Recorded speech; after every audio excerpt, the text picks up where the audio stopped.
Freddie Roach. Welcome to the live stream for Best Men's Boxing Spirit. How you doing? I'm doing fine. How are yourself? I'm good. I'm excited to see Jaime Munguia in the ring. You're the trainer. You've been in camp with him twice now, and I'm just curious. When you have someone like this, you had him for the John Ryder fight, and he looks spectacular. He dismantled him, but then you're stepping into a whole other fighter, Canelo Alvarez. And Yes. do you think it's long enough for him to absorb what you teach him? Because I saw in the Ryder fight, he sat in his punches. No. He started using his footwork. He wasn't so flat-footed. He started using his angles. He used his jab. Because always he's just a come forward fighter, which you love. That's your style. But how do you get him to listen to you and make sure he's doing the things that you're saying? Well, he's one of those fighters that came to my gym and he listens to me every day, and he's really good about that. And one thing about the Ryder fight, he knocked him down 4 times, and he had a very good fight.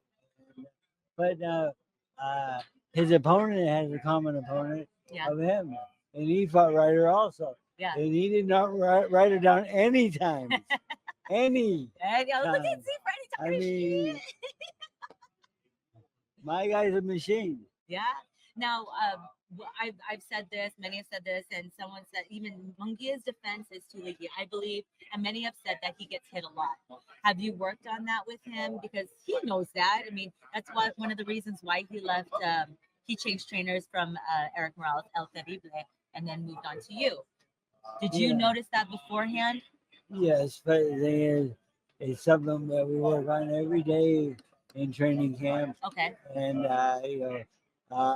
his opponent has a common punch that he does a left hook to the body. Yeah. Then he does a left hook to the head. Yeah. And that won't happen in this fight, because I've been working on my fighter getting out of the way of that for a long, long time now. And he listens well. His defense, he's not the greatest defensive fighter in the world, but he knows how to move his head a lot better and avoid those punches that he might get hit with. And he's 4 inches taller. Yeah. He's got that really good jab. And the thing is, I think he goes out and takes this guy to school. I hope so. I mean, one of the questions I asked during the grand opening to Canelo was, Jaime Munguia is a come forward fighter. Mexicans are come forward, and Jaime is going to be doing that. Canelo is a defensive fighter, so he's a great counterpuncher. I wanted to know, will Canelo, the version of Canelo, will he be on the offense and take it to the ring, take it to the middle of the ring, and square off and just be a phone booth fight? That could happen. Even though he says he's not a typical Mexican fighter, I think he is, and he fights hard, but he fights hard. And but my guy can fight hard also, and he's got a great jab. And I think our opponent's gonna have a hard time getting to him, getting by the jab. Yeah, I think we're gonna eat him up with that left hand. Good, I hope so. I remember you said you and Jaime, you're not looking for the knockout, but you're gonna get the knockout. I said you don't look for it, but you said it in the interview, and Jaime said it. Yeah, but you want your fighter to be confident and sure of himself, and the next we use that a lot, and he smiles and he knows that he knows what I mean by that. He's gonna be the next champion of the world.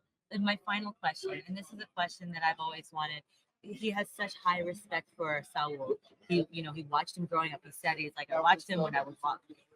Do you think that Jaime might be having too much respect for Canelo when he gets in the ring, that he might get a little gun shy, like, ooh, it might get a little timid, and then be like, ooh, I don't know, and then second guess himself? Like, have you guys talked about if that happens? Yeah, we worked on that a lot. But the thing is, I don't want him to get into a position that's going to favor our opponent. Okay. At any time. And my guy's going to use a jab, right hand, left hooks, He's a complete fighter. He knows how to fight. His defense is not great, but not bad. And I like him a lot in this fight. I'm so excited for you. I'm so excited for you guys. It's a big card for you and the whole wild card family. The fans right now, they're like so shocked. They're like, oh my God, Freddie Roach is a legend. But yeah, you got fans and they love your stories. They love you. But I have to do my obligatory. So if you guys don't know, if you haven't followed me on my Instagram, I have done a puppy dog or any kind of story every time I see Mr. Freddie Roach. So we're going to do another one. And I just love this. I mean, the puppy one is good because all the other ones are too Asian-esque. So look who's on Christmas sponsorship period. My favorite. Smile. Freddie Roach, best of luck to you. Hopefully you get that knockout with Canelo. We'll see this Saturday. The puppy is the turn. All right. Thank you so much. Thank you. It's Freddie Roach. I love it.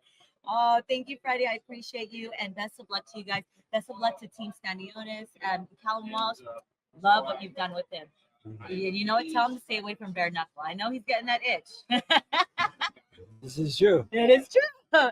All right. Thank you, Maria. I appreciate you guys. Thank you.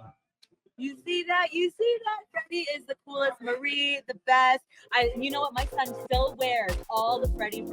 I'm gonna have to get some more. Yeah, I have. Yeah, it's his favorite. Oh, I love you guys. See you guys soon. Thank you. You guys, legendary Freddie Roach.